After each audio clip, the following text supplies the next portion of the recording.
You are what you say you are, a superstar. And have no fear, the crowd is here, and the lights are on, and they wanna show.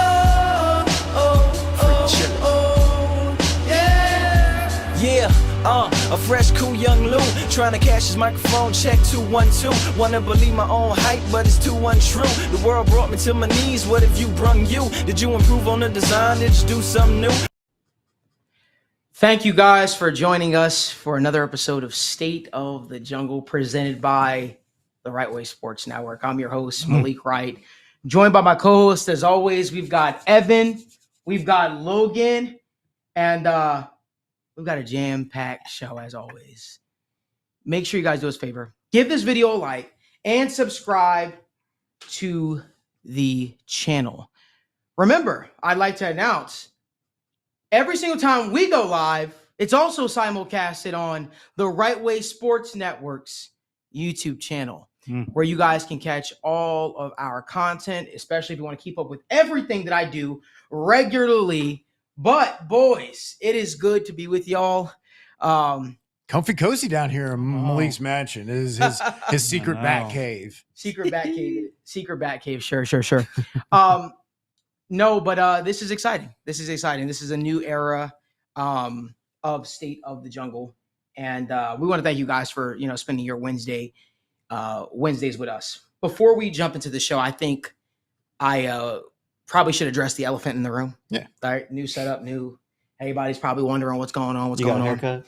I got a haircut. I got a haircut too. You look good. We all got fresh You look haircuts, good. don't You look we? good. Yeah, yours You was look last week, but hey, Yeah. he's got that nice 1 week go. grow in. Yeah, no, it looks natural. It's great. Let's go. Here's what I'll say. I want to first and foremost thank First Star Logistics. Okay. When I first made the decision to partner with First Star Logistics, it was one of the best decisions that I've ever made. They took a kid from New Jersey who obviously was growing his sports news media company. You guys always, saw me breaking news on Twitter and stuff like that. Had the awesome opportunity to work with them, work alongside them. Got a chance to work with Dave Lapham. Got to be a part of the recruitment of Joe Goodberry and work with him for the past year. And all that stuff was awesome. It was great. I had the time of my life. I mean, getting to watch games from the First Star Logistics suite was awesome. It was awesome. I mean, everything that we accomplished together, building this following, cultivating this audience, has truly been something that I took a lot of pride in. And I'm forever indebted to Kevin, Garrett, Isaac for taking a chance on me and believing in me, and really believing in my brand. When I first joined, the goal was to do it together, right? Wanted to do something really, really special. But I think, such as happens in life. Sometimes the visions don't always align. And, I thought that maybe it was probably time for me to, really focus in on TWSN and what we're doing here. And I just will say this, I'll always choose my team. I'll always choose my team and the people that I got here with. And appreciate you, Evan. Appreciate you, Logan. Thank you to Marissa, Daniel, everybody who is behind the success of this show. But that being said, now that we got that stuff out of the way, it's time for a kick-ass era of State of the Jungle. Fun era of State of the Jungle. One that's also not going to change. You're still going to get the rants. You're still going to get the long Malik monologues. There's still going to be no super chats. You guys can still drop your questions down in the comment section. We'll still, we'll still be doing it for you guys. This is the reason why we got into this. My goal, my mission has never changed. It's to do sports the correct way. Or can I say it finally? Do sports the right way. Ooh. Right? Ooh. Do sports the right way. Highlight Cincinnati in the right light. Because there's a lot of jackasses on television that like to say this and like to say that about the Cincinnati Bengals and say this about the ownership and say this about the city of Cincinnati. Listen, I still believe what I said when I first moved here. Cincinnati is an underrated sports city, right? It's one that deserves the coverage that they have been getting. And it's why my company, the Right Way Sports Network, TWSN, says new media, because we're going to do things a whole lot different. Credentials still come through TWSN. Everything we do still through TWSN. So, as we always says, bring your questions, bring your comments, and bring your popcorn. I'm going to let these guys say a little words about the new era of State of the Jungle presented by the Right Way Sports Network. Evan? Excited to be here, man. This is quite the little setup we got here. Yeah. So we're gonna put some fine-tuned tweaks. Do a comment. Let us know what you think of the new setup. But man, happy to be here. Happy to be, like you said, putting full force behind TWSN, man, and really kind of getting the opportunity to grow and branch out in different ways that we didn't previously. And excited to be able to have some interesting guests on and kind of, shout out some of our friends out there and other shows that we can do now.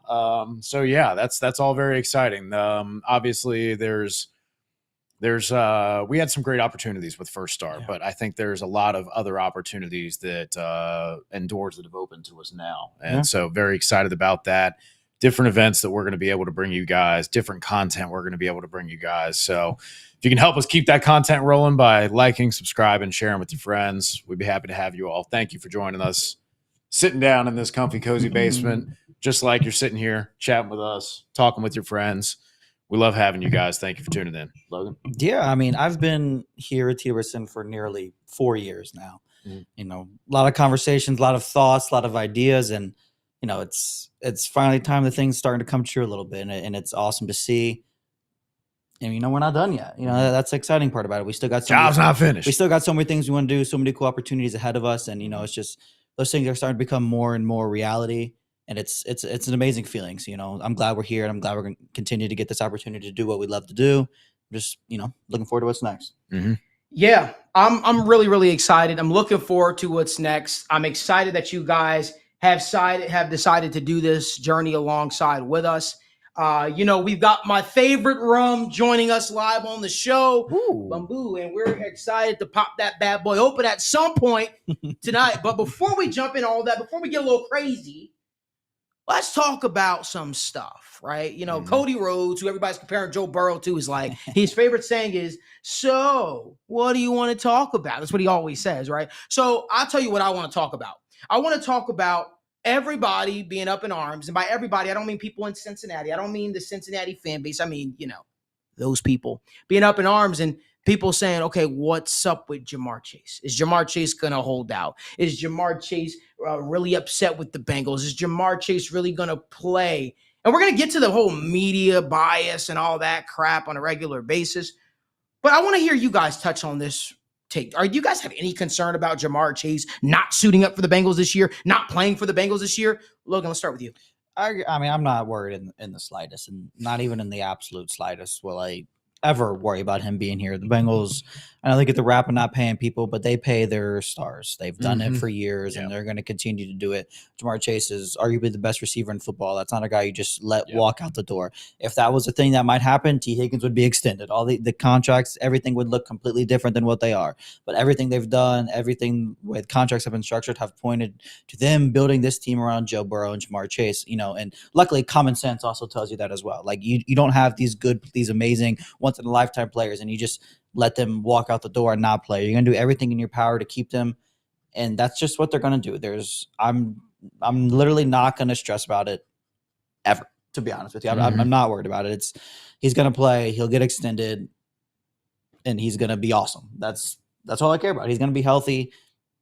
That's it. I'm not worried in the slightest, not even a little bit. Yeah, I see this a lot. Like I see the Joe Burrow contract where it's like, hey, we know it's going to happen. We know it's going to be expensive and he's going to get top of market and he deserves it. And like you said, Bengals have always paid their stars. It's the other positions that they don't value as much, guards, interior defenders, safeties, tight ends, those kind of guys that they really haven't given the big market setting contracts to. But wide receivers, quarterbacks, they've had no problem doing that, right? The other thing is, I'm sure the Bengals probably would like to get something done, but Marrchase and his agent have no incentive to get anything done right now. Absolutely none. When you've got CeeDee Lamb still waiting on his contract, and who's one of the richest owners in the NFL? Jerry Jones. Okay, yeah, all right. So we're going to wait for Mr. Moneybags to give that contract to CeeDee Lamb because maybe that has a lot more guaranteed money. Maybe that beats the Jefferson guaranteed money, even though maybe the annual value is not quite there. That could change the calculus for Jamar and for his agent. Brandon Ayuk is talking about, I want to trade, I want a new contract, or even if it is with the 49ers, again, you're talking about two guys who are bona fide top 10 receivers that, again, even if you aren't the best, you get paid when you are the next one up and something close to what Jefferson is getting, if not exceeding that. When Amon-Ra St. Brown is making 30 some odd million already too, the argument for all these guys to get 30 plus million is absolutely there. So yeah, it's working out guaranteed money. It's being patient, which Jamar should do. The Bengals would be smart or highly incentivized to get the job done early so they could spread the cap out. But I don't see any obstacles to this getting done. It's really just hammering out the details once the full picture of what the rest of the league and what the rest of the market at that position is making. Yep. I agree with you, boys. Which is why I'm so disinterested in even talking about it even further, because a lot of talking heads, a lot of people that like to chat, like to make BS up and like to say a bunch of stuff. Listen, no concern. The reason why T. Higgins deal isn't done is because obviously they're going to prioritize a guy like Jamar Chase. They're not going to pay two wide receivers 25 plus million, especially one that has injury concerns, the whole 9 yards. That's not to say T's not going to go out there and get paid that open market. He absolutely is probably going to destroy that number. But at the end of the day, you want to put all your eggs in the receiver that you believe is going to be your franchise game-changing player at that spot. And I think Jamar Chase is very close to Joe Burrow in terms of importance on this Bengals football team, right? And so getting Jamar Chase done is not an afterthought. It's something that's going to be top priority, something that's going to happen. I would just tell everybody just to woosah, breathe. Don't believe the talking heads and people saying this and saying that. So Jamar Chase, there's no concern about that. Let's keep the conversation rolling. But before we do, make sure you guys give this video a like. Subscribe to the YouTube channel and turn on post notifications so you guys don't miss when we go live from the TWSN Malik Wright studios. Woo, I like saying that. That being said, let's move on over to Mims versus Trent Brown. Trent Brown was placed on the physically unable to perform list. Let me just specify by saying that he can come off the list at any point in time. There's a lot of people out there that are saying, Mims is now going to be the starting right tackle. A lot of people got a lot of thoughts on it. Evan, I'm curious to hear your thoughts on it, though. Yeah, as the, I guess, kind of like residential Amari Smith's Mims stan from like early in draft season, was always going to bat for him quite early on that. So, I'm excited for him. I am. I also think that we can be realistic in understanding that there is kind of a sort of incumbent. Like, he wasn't starting for the Bengals last year, but this is a guy who's been very good in the league when he was healthy, matches what they want to do. And Amarius Mims, really the seasoning was the potential was not the issue, right? The ability, the athleticism, the tangibles were not the issue. It was, is he ready for live experience against some of the best edge rushers when you have to go against Myles Garrett, TJ Watt? Like, are you going to be just comfortable throwing out there to the wolves? And as much as we love some of these tackles, like even Penny Sewell was a good tackle his rookie year. Penny Sewell is not what he is now, right? So if Trent Brown can give you 10% better, 15% better, there's an argument of, hey, well, if you start Mims early in the season, maybe by the end of the season, that seasoning kicks in and he's better for it. But I've kind of always tried to be the voice of reality when it comes to understanding expectations as they are and probability. And the fact of the matter is that Trent Brown has been healthy in, I think, 3 out of his 9 seasons. Yeah, those are not great odds. But fortunately, you have a guy like Amarius Mims who can step in absolutely and get that valuable experience and not necessarily feel that pressure of I have to start and I have to perform week in and week out. Because, man, with Myles Murphy, what did it take? 3 weeks of like just rotating in before people said Myles Murphy's a bust. It's over. It's broken. It's terrible. And there you go, you know. And so I could easily see that with like, people freaking out over Amarius Mims if you give up some early pressures. Let's say they do something funky like Chris Jones kicks out the edge for the Chiefs game or something on a couple snaps just to take advantage of some leverage there. Like, then people would be freaking out, right? So I think it's better for the pressure on Mims. I think it's easier for him to kind of work his way in, get time for more experience, because we know plenty of the rookies talked about, hey, once the bye hit, once week 8 hit midseason, I felt a lot more comfortable and was able to play a lot faster. Yeah, and being around the game a little bit in a coaching aspect of things, you're always just gonna go with the people that are out there. And Amarius Mims has been the person who's been out there.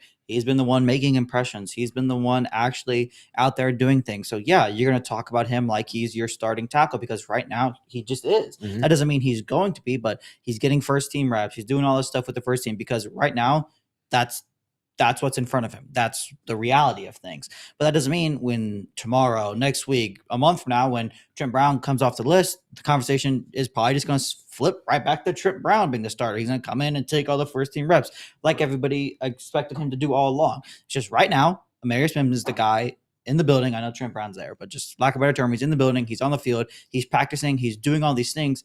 So yeah, you're going to talk about him like he's a starter, because he is at the moment, but their season still doesn't start for another month. Like there's still so much time before the season starts. There's still so many reps that are going to be had. Trent Brown, again, Evan just talked about how unhealthy he's been throughout his career. Trent Brown practicing right now is going to accomplish little to nothing, to be honest. Obviously, there's some reps that, just playing with the guys next to him and with Joe that are valuable, but they know how much he needs to practice. They know what he needs to do. And if they didn't know that stuff, then it'd be a bigger deal. But the Bengals aren't making a bigger deal about it. Trent Brown's here. He's here. It'd be different if he wasn't in the building and stuff either. Like he's here, he's present. He's just not practicing yet. Like I'm not worried about it until there's more reasons behind it. You find out more. Give it 2-3 weeks. Yeah. And then if we're here a couple weeks from now, Trent Brown's back and Mims is still doing it, then it's, maybe it's more of a conversation at that point. He's going to have to dominate. Yeah. Mims is a young guy. You want to build up his confidence. He's out there doing what he's supposed to do right now. That's all it is to it, I think. I love that you said that. But, I couldn't help while you were speaking, talking about the offensive tackle thing. I got to be honest with you, man. For those of y'all that don't know, let me just talk about this for a second. Logan has so much Bengals drip. It's actually insane, right? You weren't He's got able all that like Craigslist closet. Bro, you had the friend in like 5th grade whose brother had some stuff that he left behind, and like you get it just by like, oh yeah, my jacket ripped, give it to me, and now it's yours. Bro, Logan's stuff is badass. Like literally, you'll see every week on the show, he'll show up with a different. When we first launched State of the Jungle, and we were, able to wear our stuff.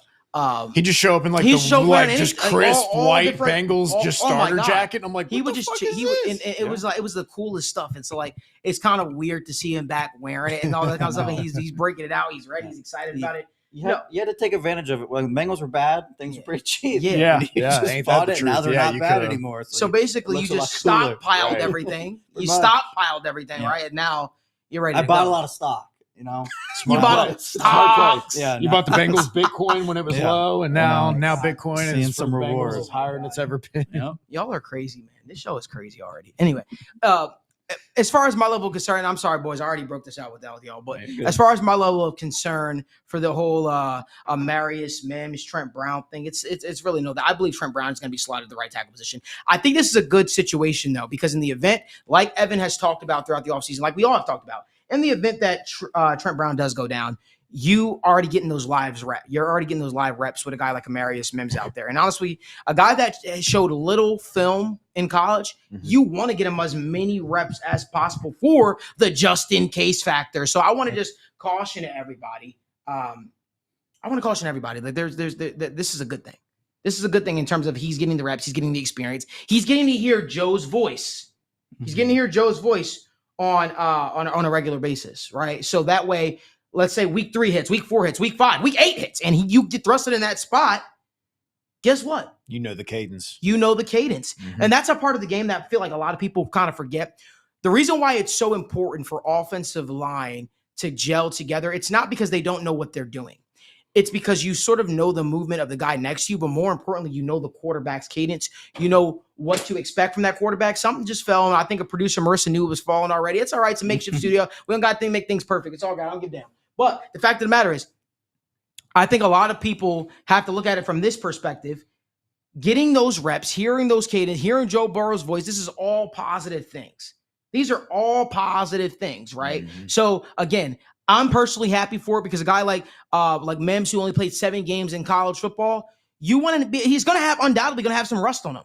Yeah. It ain't none better than a guy like Trey Hendrickson or Sam Hubbard kicking your ass, play in and play out to get you ready for the regular season. You got 2 rushers, 2 guys that do things drastically different. You got Sam Hubbard, who is a run stopping specialist. You got Trey Hendrickson, who is a pass rush specialist, demon time Trey. You have all of that happening. So the fact of the matter is, I'm looking at it, I'm saying, you know what? This is a good thing for the rookie in Mims, right? He has great tackle depth to learn from, right? I'm excited. I'm excited. What's up? What are you laughing at? You're laughing nonstop. She's laughing back there. I'm thinking something's happening. I'm thinking there's a bug. There's somebody asking where are the blonde buzz cuts, guys. I would never. You couldn't pay me enough. My beard and my hair. Simone says nothing fell. The studio is just haunted. The new studio is haunted. First official God Bengals damn, goes. we hope not. God damn. No, I'm not getting no damn buzz cut. Maybe Logan will cut his hair off. I don't know. It's a non-zero for me, but it's still pretty low. Yeah, Like, I think mine is. it's not a zero, less but- than 1%. Maybe zero. Mine's probably a little higher than that, but like we have to have some cool things happen to get there. I was gonna say, yeah. I don't know if we shave our heads until the Bengals. Yeah, I don't know. I haven't had my head shaved since I was probably 17. Brother, it was a been while a while. ago. I will say this. You have good hair. I do. I have a good head of hair, thanks to my dad. Appreciate that. You have good Dad. hair. I thought you were worried that if you cut it off, it might not grow back. No. We're good. This is great, baby. This is gravy, baby. All right. It's all good. So but it ain't yeah. that. It ain't that. I think Simone would probably be pissed. Mike Straw, our guy, who is I always mess this up. He is a gaming insider. We are very lucky to have him on our team here at TWSN. Yeah, He's one of our fantastic writers. Danny is coming back in 2 weeks. So let me let the cat out of the bag right now, because a lot of people ask me about Daniel. Let it ride. So Daniel moved here, right, to do this whole media thing with me and really blow this thing up. And when I say this dude worked his ass off nonstop, he worked his ass off nonstop. So what I said to him this summer is I said, hey man, listen, your girlfriend's graduating, go spend time with your family, your girlfriend for the summer. I could hold down the fort here. Just enjoy it, man. What quote unquote boss gives you the entire summer off? But that's what I want to do, because that's my ace, and that's my ace. That's my guy. That's my right hand man. I say, hey man, you go get right. You enjoy yourself, man, this summer. Daniel made a load management.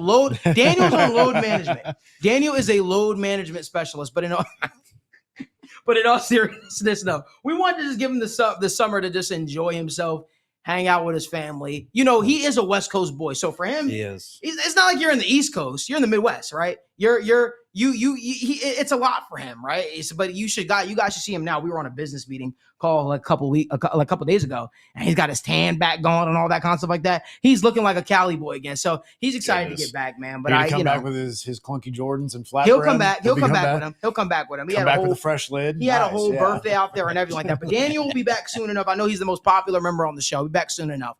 That being said, make sure you guys give this video a like, subscribe to the YouTube channel, turn on post notifications so you guys don't miss when we go live or upload content from the first star. Of course I haven't. That was awkward. From the TWSN studio. Anyway, let's keep the conversation. I mean, I think, this is why you shouldn't let me drink bamboo on the show, Marissa. This is why you shouldn't let me drink bamboo on the show. I've only had a couple of sips and I'm already messing up. Anyway, let's talk about the egregious talk today on ESPN, the worldwide non-leader in sports, where people coming out talking about Marrchase's contract. Our brother Joe Goodberry did a great job already breaking it down and pretty much dissecting how awful talking about how awful their takes was. Talking about Marrchase making a base of $1 million. First and foremost, let me explain something to y'all.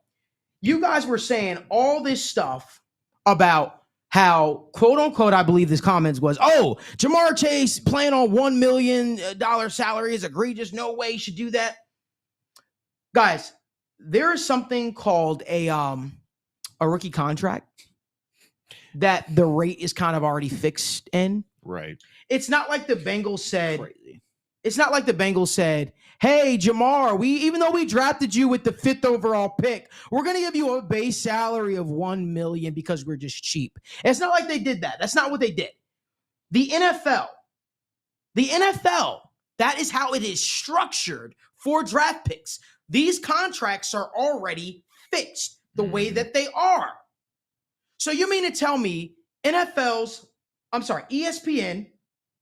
ESPN's lead NFL insider doesn't understand how the rookie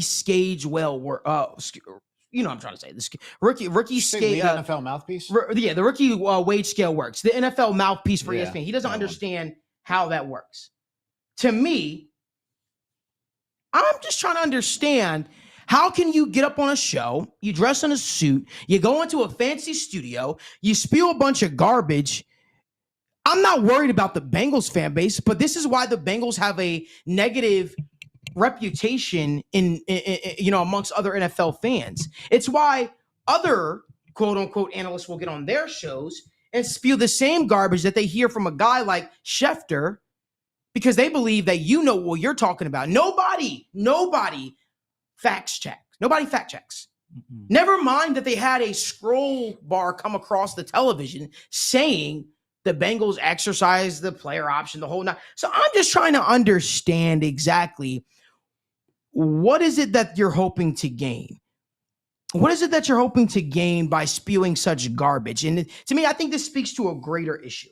I think this speaks to a greater issue about the bias, right, that the Bengals are shown in the media. And it's disingenuous. We can go all the way back to the Palmer days. You can go back to the Andy Dalton. I won't bore you with that because we have a whole crop of newer Bengal fans who didn't witness that.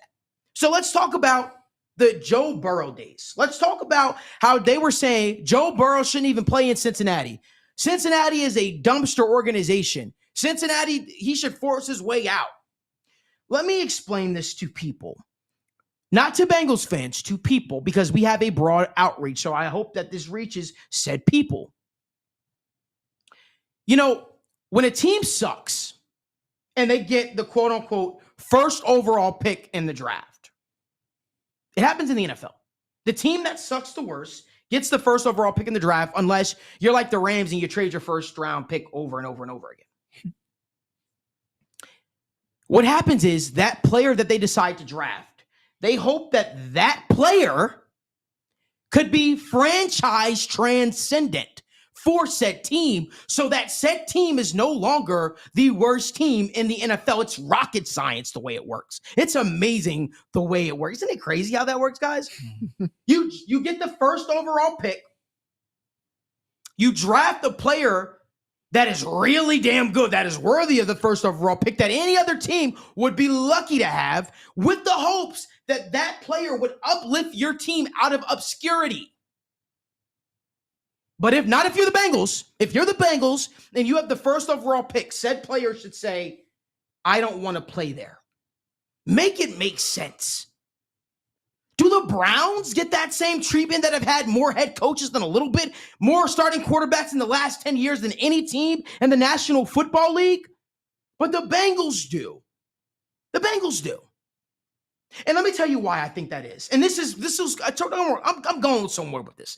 This speaks to why I decided to come to Cincinnati.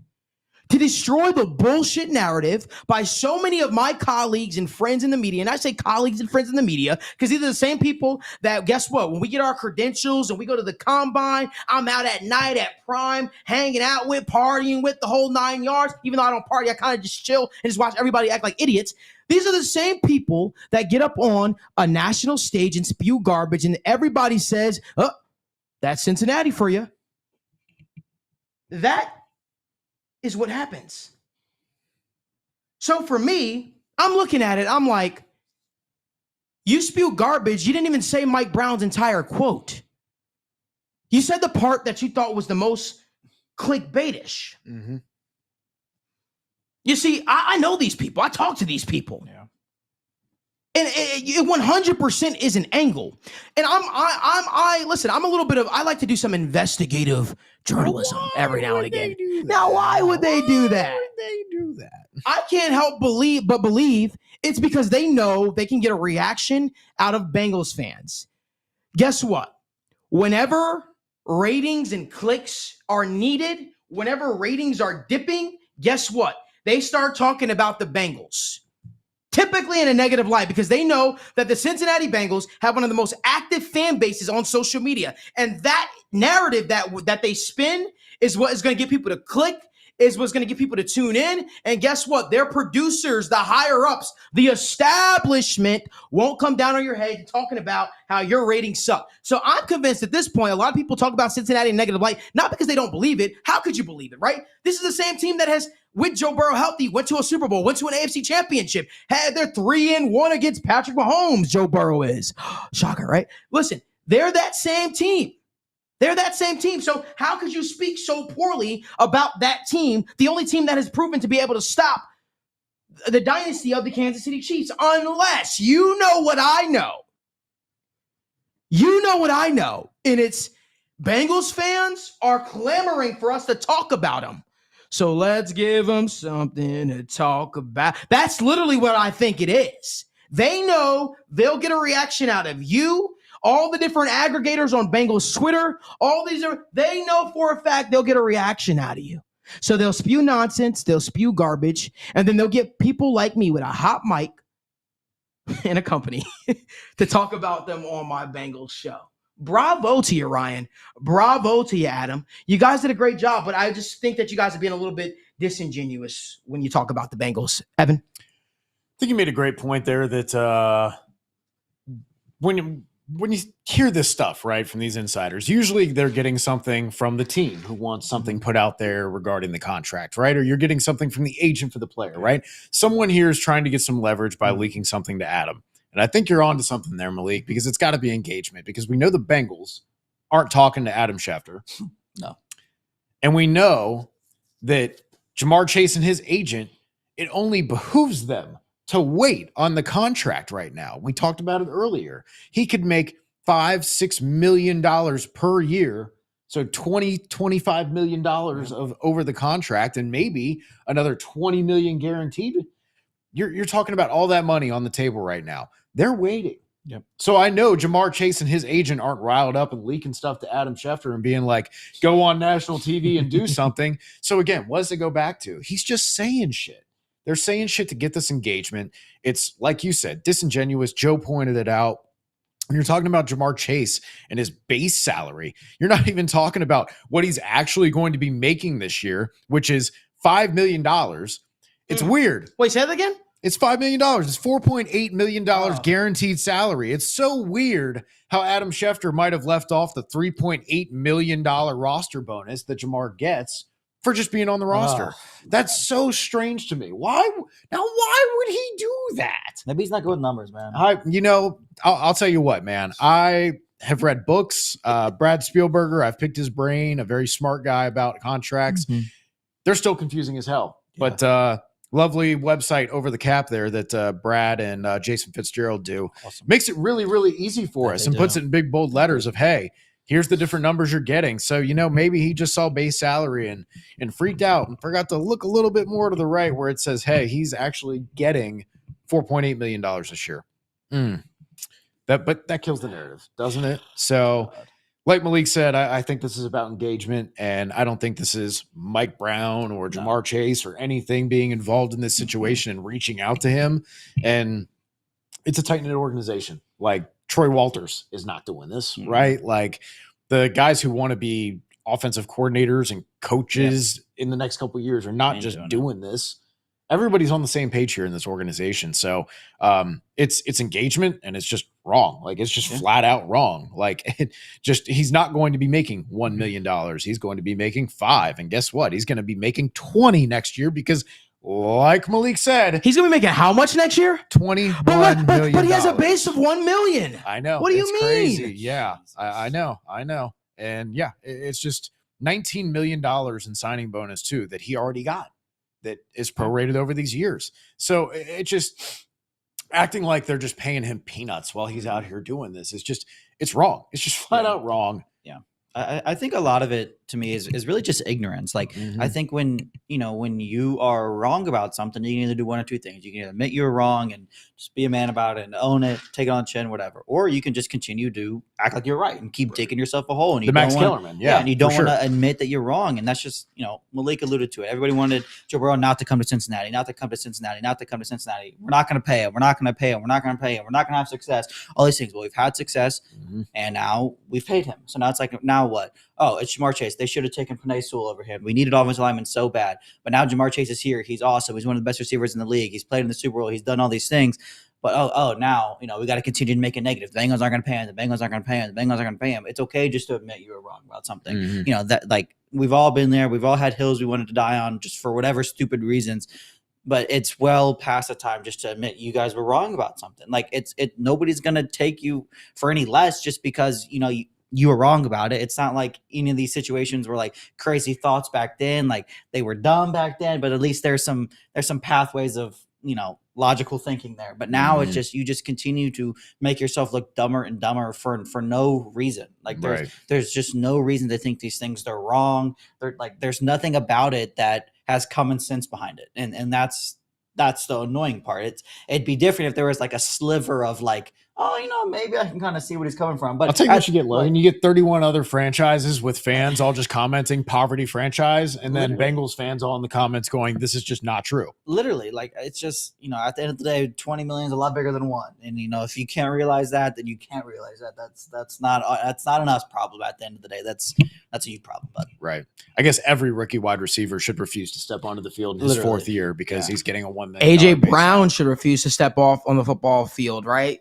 Yeah, all these people with one day we're going to do a deep dive on these contracts because we have got to stop like holding those up and being like, oh, the Bengals should just do this because the Saints did that. And how do the Saints look right now? They have a bunch of 30-year-olds. Right tackle playing left tackle. They have a bunch of 30-year-olds who are struggling, who are injured, and they're paying guys who aren't on their team. And how's it working out for Miami when they're getting tons of contract issues? Tons of guys who are now 30, 31, 32, all making 20 plus million a year. Yeah. The Chargers just had to get rid of Mike Williams and Keenan Allen because, again, they're doing the same thing where they said, yeah, we want to kick the can down the road, right? Oh, why don't the Bengals just do that? Because now you're sitting here going, do we have to cut Khalil Mack, Keenan Allen, or AJ Green? Like, because we have to save all these guys are making $30 million this year because we kicked the can down the road. And again, there's 5 void years on a 4-year contract for AJ Brown. There's a bunch of void years on Devontae Smith. And you're saying, why can you do that? Because it doesn't hamstring them right now. But I guarantee you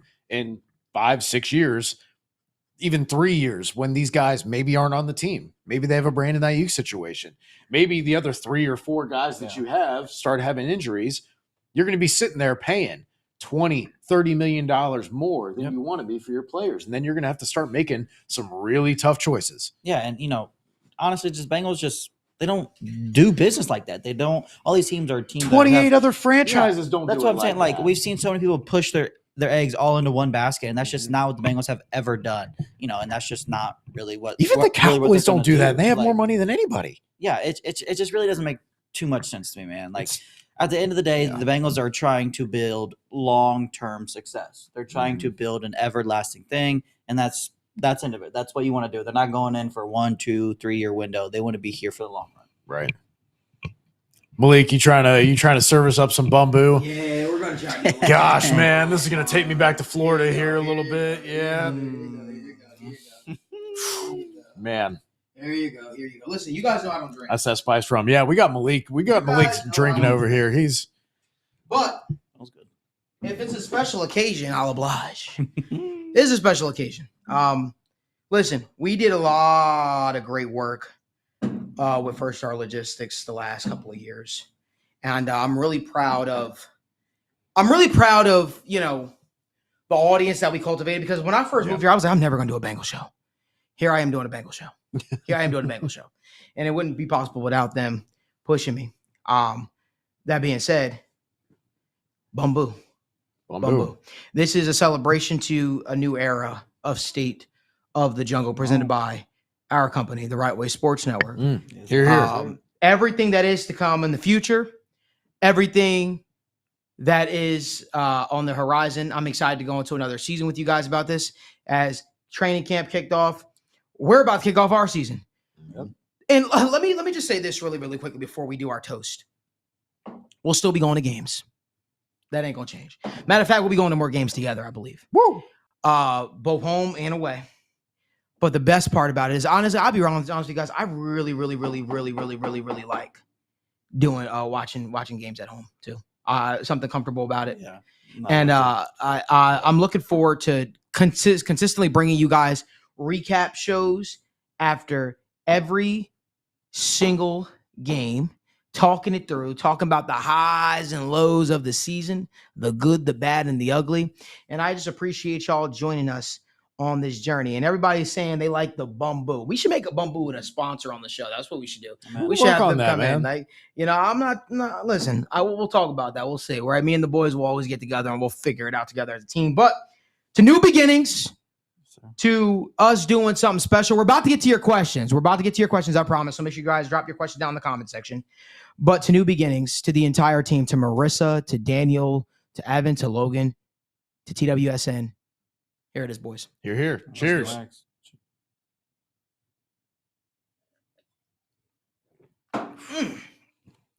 Woo!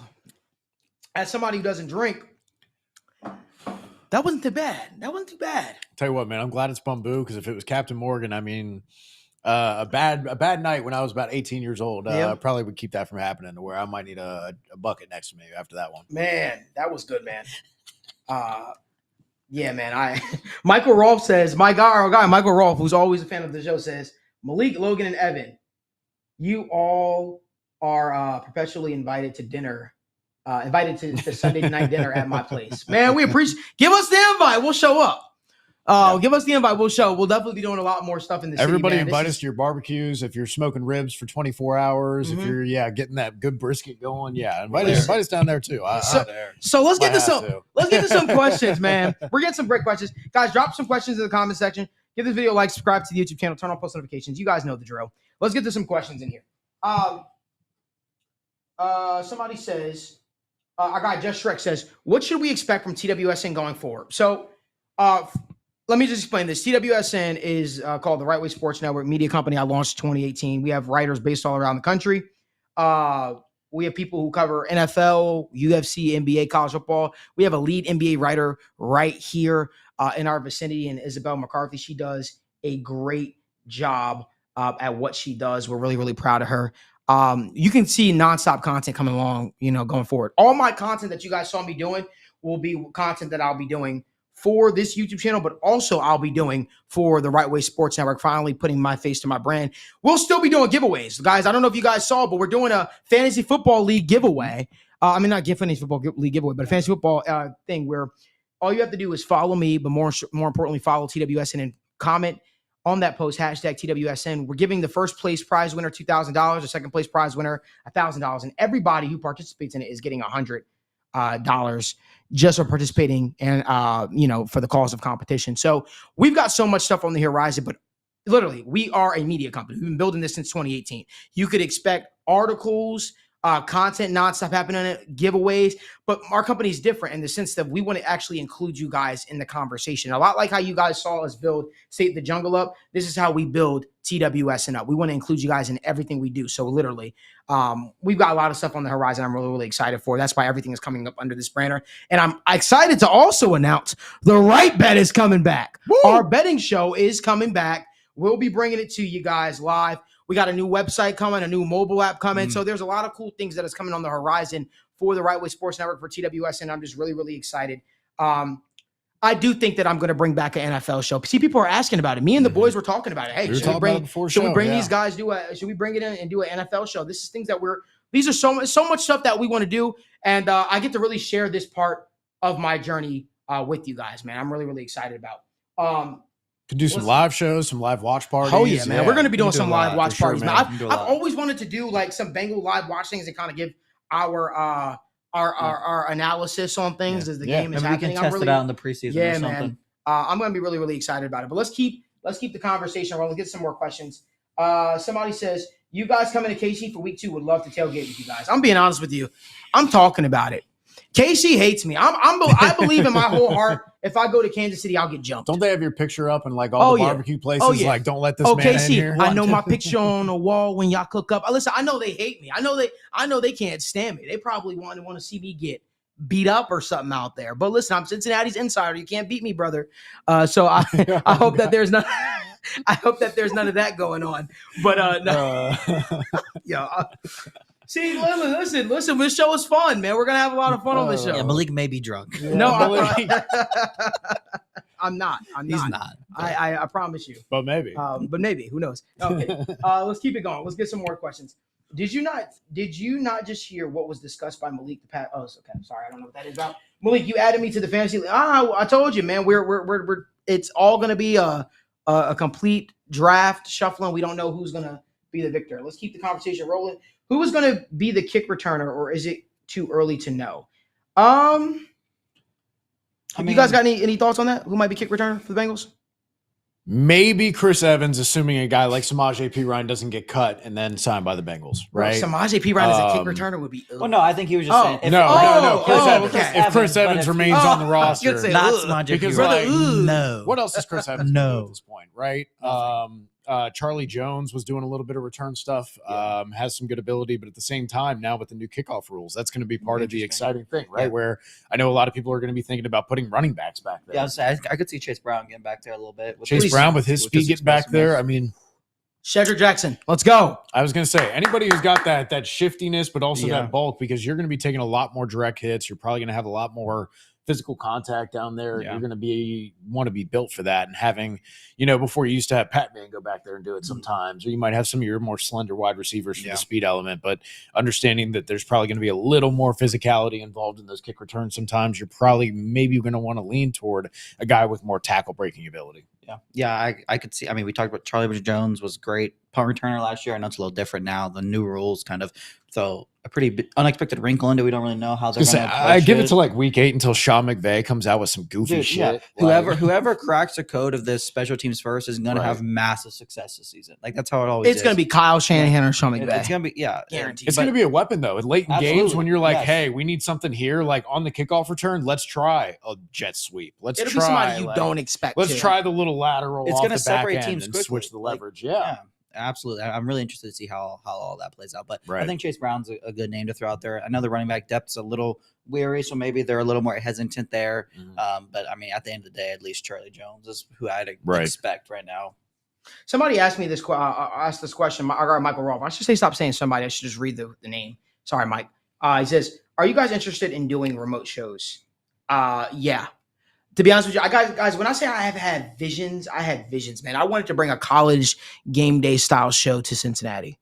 That was an idea that I was pitching for the last 2 years. Well, that's the tricky part of being in a partnership, right? Is you guys have to work together to kind of achieve the goals that you both want to achieve. And, when things diverge, either, other interests from yours or yours from theirs, you kind of mutually say, hey, like, we're in this partnership, so we're going to refrain from doing that. But that's for all the wonderful support and opportunities that we did have at First Star. There are other wonderful opportunities and people that we could have interacted with that we had to say no to. And fortunately, we don't have those opportunities we have with First Star, but we do have other opportunities to work with really great people and go to these events and have these bring these ideas that Malik has had to life. He's constantly just that first half hour before the show, man. He's just, what if we did this? I was thinking about this the other night and I'm like, dude, like you should be fucking sleeping. Like I have told you so many times, go the fuck to bed, dude.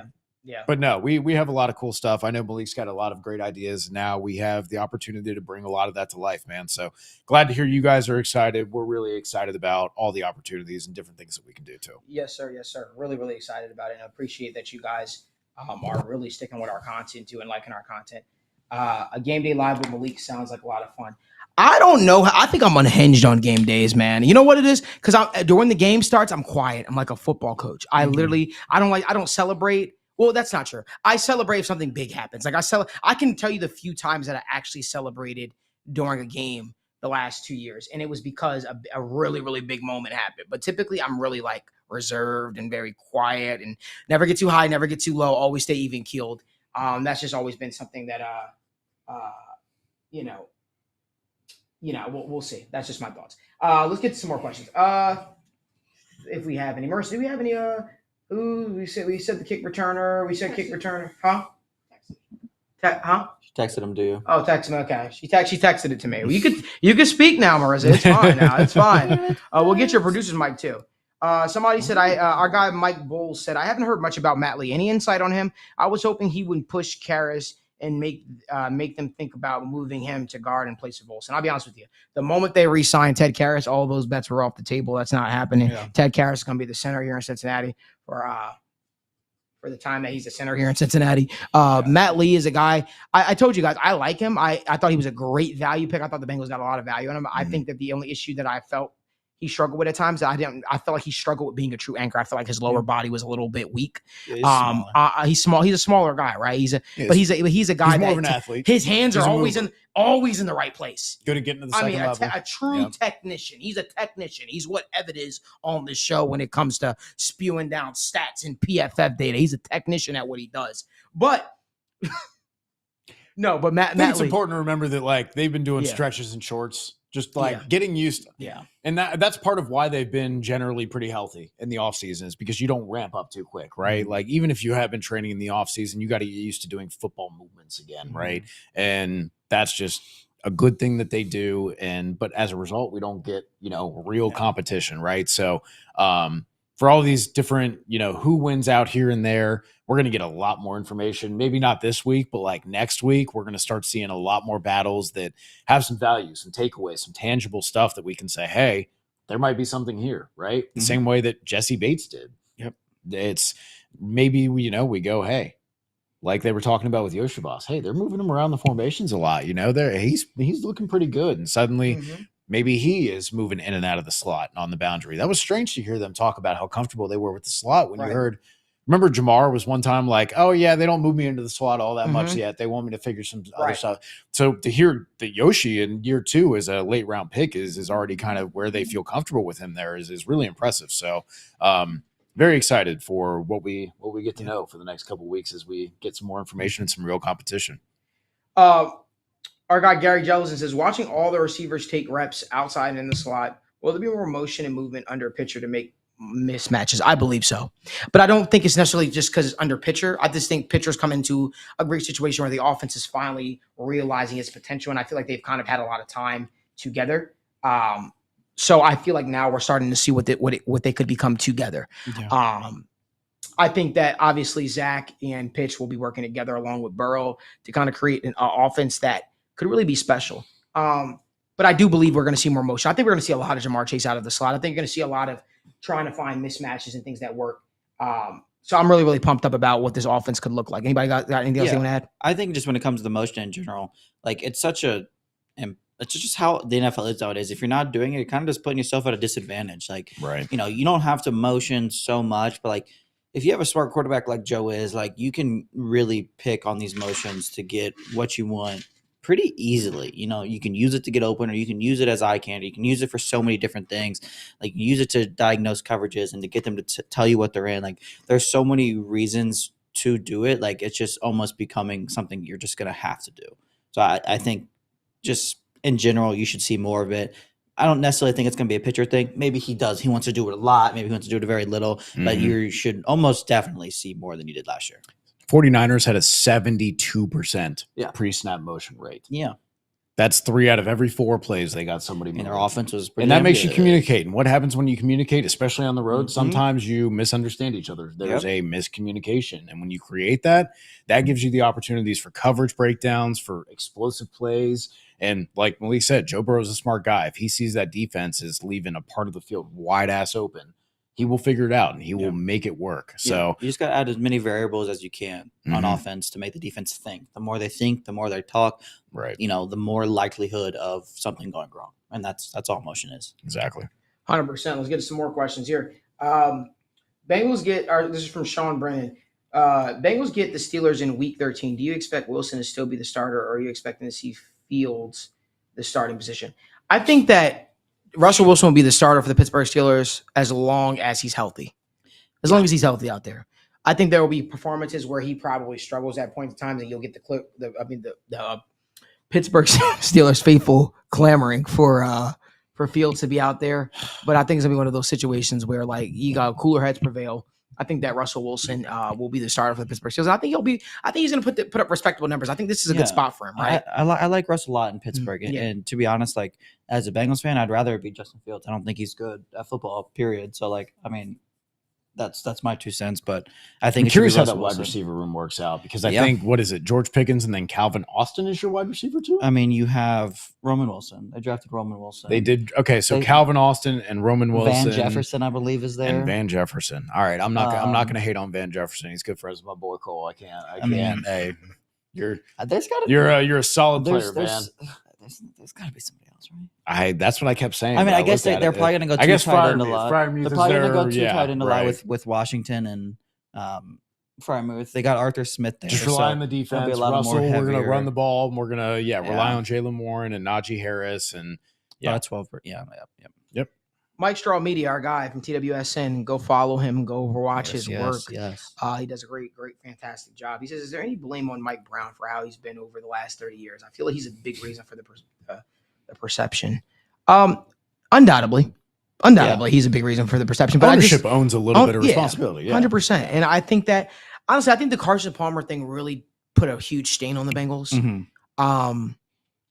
I just think that, obviously the lost decade, the 90s put a huge stain on the Bengals. Mm-hmm. But listen, he's part of ownership. He was also the Bengals like de facto all primary decision maker in a lot of ways up until recently, I would say, the last couple of years. So of course he gets a lot of the blame, but I think the culture gets blamed too. I mean, that goes down to not having the right coaches. I think that there's a lot of reasoning as to why the Bengals have struggled. And I just don't think it's only because Mike Brown is just some cheap owner. I think there's a lot of things that the Bengals had to change.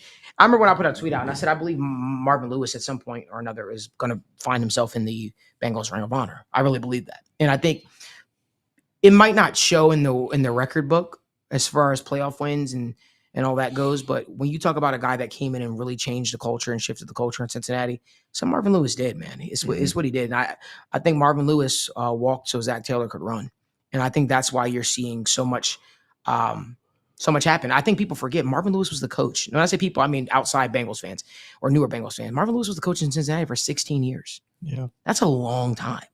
That's a long time. That's a lot to endure, a lot to change. Of course, undoubtedly, your message is going to grow stale. Props to the Bengals ownership for staying loyal to him and being willing to change as well. I think that's something that is super, super important. So honestly, on that note, on willing to change, I want to give Mike Brown credit because like you said, he does have responsibility for those dark days of the Bengals past. But at the same time, if there's one thing we know about rich old white men who have had power for all of their lives, it's really hard to get them to relinquish that, right? And I just so much credit to Mike Brown for being willing to let go of some responsibility, to listen to some other voices in the room, to really kind of sit back and have some perspective about the direction that they wanted to go with their franchise, with their team building, with their relationship with the city, and enacting a strategy and a plan to help rebuild that. I remember just the year before Joe Burrow was drafted,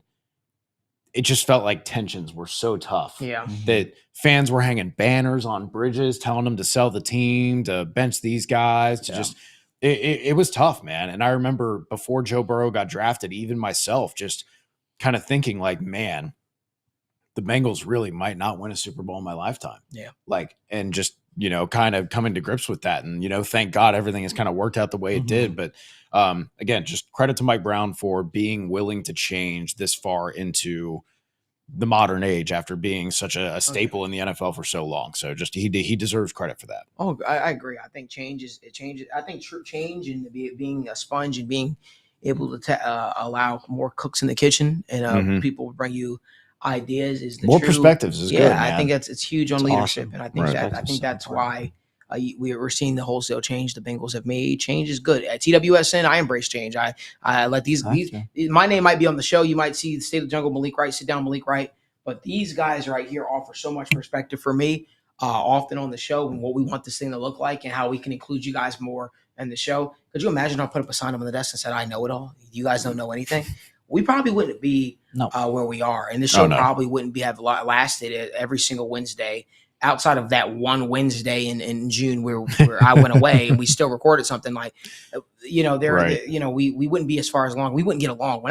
You can't fake this chemistry on the show. This is what it is, right? And it takes all of us kind of all having our hand in wanting to see the success of the show. And I think that's what you see with the Bengals too. I think that Mike Brown, the more and more power he gave to his family, it's easier to give it to family, people because you think they're going to do right by you.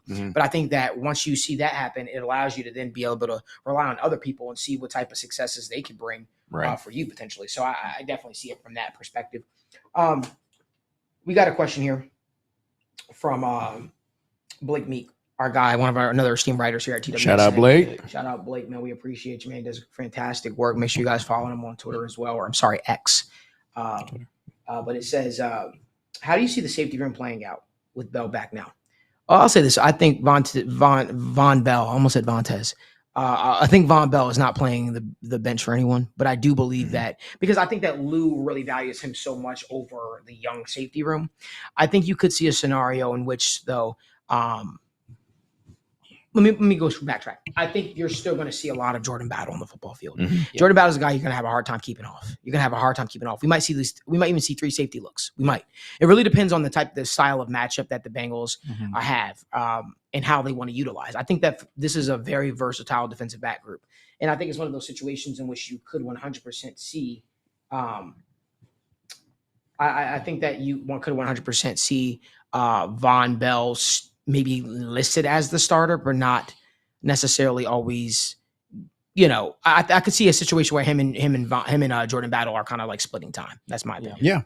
Yeah. I think too with again, looking at just the stats for Jermaine Pratt, he had the really, really good year in coverage during his contract year. Every other year has been less than stellar in coverage, which it's hard to be a linebacker in the NFL and be able to cover the checkdowns, cover the flats, carry the tight end up the seam in Tampa too. You're relying so much on a crazy amount of athleticism. And I think Fred Warner might be the only one who can do all of that well, right?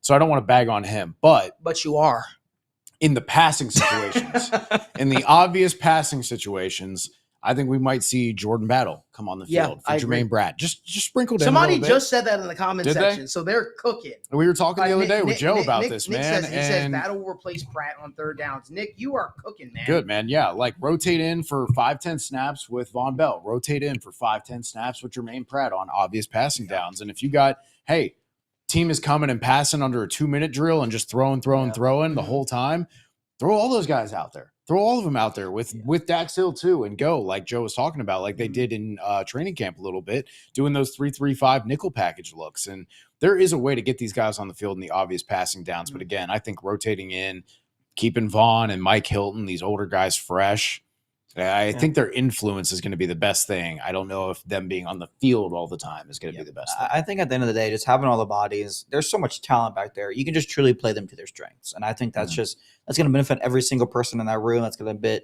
benefit the defense as a whole. Everybody's going to have their strengths. Everybody's going to have their weaknesses. But now they have the ability and the opportunity to truly just allow everybody to play to their strengths. You don't have to be like, okay, we have a bunch of people who can't cover. Who do we just want to put out there? Who gives it the best bet? You have people who can cover. You have people that can play the run. You can truly put the best people out there on the position that you think's coming, the play that you think's coming in front of you, the team, the matchup, whatever it is. You are suited to defend any style of play, any offense, whatever you want to do. You have the talent. You have the skill set back there to combat that. Mm-hmm. Yes, sir. Yes, sir. Let's keep it going. Guys, we're already at an hour on the show. I know, man. We're having fun. You're speaking of Blake, man. I see our guy Parker Blake is floating around. Yeah, I was actually about to go to him. Yeah. What you got? No, you go. Oh, okay. No, he was asking, we talked a little bit about Trent Brown versus Mims, about how the incumbent's probably going to be there a little bit while Mims just gets a little more seasoning, and then he can feel a little bit more comfortable going in there. Mm-hmm. And then he said he hadn't loved what he saw from Matt Lee, mentioned that the Steelers staff was very patient. I think his biggest question there was about Mims and Brown that I see. I also saw somebody asking about NCAA stories. You guys have any good experiences with NCAA yet? Parker's been streaming it himself. I know. Seeing some of that. Me and Parker were talking a little bit about some plays the other day, man. I think a lot of the plays in the game, like all these ones that are good, I think you're going to see a lot of these plays come to real life more. Yeah.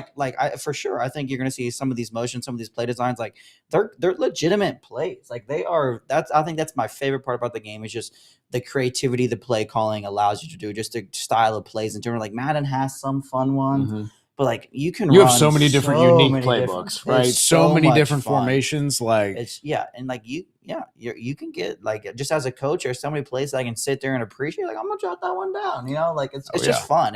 It's truly like a way to play for any like knowledge or skill level of football that you have. And I think that's very important for a game. I'll give you all free play right now. For you need rushing yards. You get 10, 15 yards from this anytime, right? You need it. Like second and long, you got this. Don't worry about it. All right. You go to Tulane. You throw this play in your little custom playbook, right? You go to Tulane's little offense. That's the one I know it, right? You go 4 wide with 4 wide receivers, right? And there's 0-1 trap play. Beautiful. The wide receivers get the box count down to 5. You get all one-on-one matchups. You get lined up, and you get a lot of space to run through there. And even then, you can switch to a twin tight end slot. So you have 2 tight ends in the slot blocking for you. In the red zone, that's cheat code. That's cheat code. There you go. That one's free, folks. You're going to have to pay for that. There's also so many more RPOs in it. It just truly embodies. I hate how they switch the buttons, though, dude, man. The read option buttons. I can't fucking do it right. Yeah, man, that throws me for a I'll sit there and be like, whole day. God damn it, I didn't do it. Oh, I hate myself. It really feels like college football, though. There's a lot of fun. There's a lot of creativity. There's stuff you've never seen before. It's challenging. It's very challenging. I think I threw like 7 picks my first game. Wow. You had to get used to that throw meter. If you're not, that just means you're not good. Malik, I know you weren't playing on Heisman. Chill out. I know you came in on that baby back, a little soft. That Charmin Ultra, that soft. Yeah. Gary Jellison says, and I'm gonna leave this up to y'all. He says, any ideas for TWSN State of the Jungle merch in the pipeline? So let me show y'all something real quick. Don't know if you can see it. TWSN sweatshirt says #new media. We're in the process of finding a new merch rep to work with. Matter of fact, producer Mercy, can you do me a favor? Can you give me that for a second, please? You know exactly what I'm asking for. It's a limited edition. When I say limited edition, I really mean limited edition. Yeah, the limit is you don't wear it in public. The limit is you only wear it private. So we had a new merch company come in and really try to sell us on the idea that they could work with us and they could do a great job. And I'm not going to say what said merch company it is, not a local one at all, but this is what they came with. 2 weeks later, this is what was sent to me. This right here. This is what was sent to me. So I don't know if you guys can see that. It's our logo. It looks good, but the problem is it's burgundy. It's like a Thanksgiving yellow. edition. It's like a Thanksgiving edition. It's like a Thanksgiving edition of TW. So when we say literally, it is limited. It is Mr. Limited. So the only one of its kind. We literally have that. We have ideas for that in the future to do more stuff. I'm excited to see. I'm excited to see what that looks like. But yes, Gary Jellison, we do have plans to do stuff. If you guys want us to do State of the Jungle merch, all you gotta do is comment down in the comment section and say do it. That's all I want you to say is do it. That's a hint to the type of merch we might be looking for. If you know what I'm saying, Nike. So yeah, we'll see what happens. Let's see what else we got here. Somebody says I'd love to hear your stat line projection on the Bengals running backs this season. Evan, I know you probably have something in your mind. Oh, geez. Oh, man. This is terrible. All right. Hang on one second. All right. Logan, you got something? You sound like you're about to... Loosely, I can give some loose predictions. I think that, Zach Moss is going to carry the load in the red zone and in the short yardage situations. He'll probably have the bulk of attempts, the bulk of touchdowns. I think the yardage could end up being pretty even. Mm-hmm. I'm going to lean Zach Moss, just slight advantage in yards just because of the attempts I think he'll get. But at the end of the day, I think Chase Brown's, yards per carry is going to be higher. His receptions, his receiving yards are going to be higher. I think at the end of the day, like everybody's going to want – I can see it like becoming a thing where everybody wants Chase Brown to play so much more because he touches the way he's so explosive.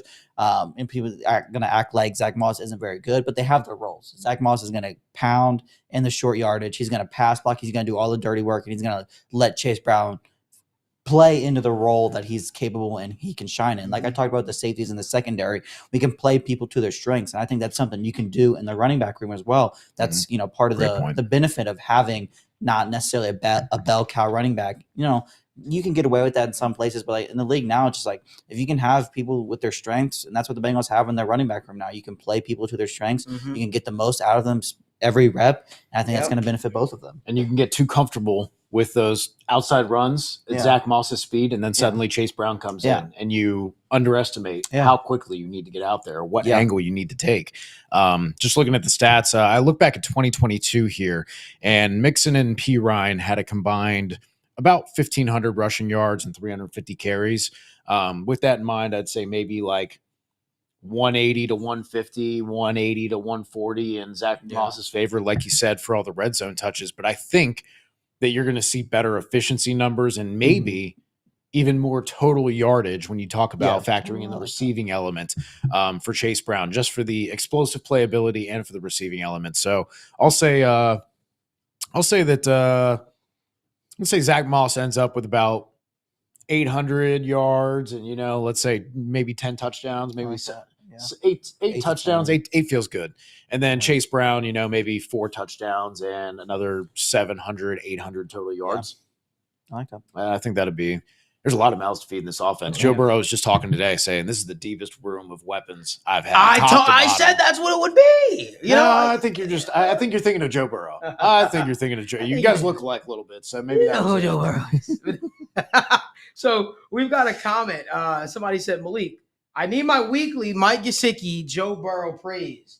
And I think my guy Just Shrek said it. He said, Mike G is looking good in training camp. I need my weekly Mike G praise. Listen, hate to say I told you so, but who am I kidding? I love to say I told you so. Listen, Mike Gesicki is going, as long as he's able to stay healthy, he's going to be an absolute beast in this offense. And the best part about it is everybody is overlooking him. They're like, oh, the numbers he put up with the New England Patriots, without understanding.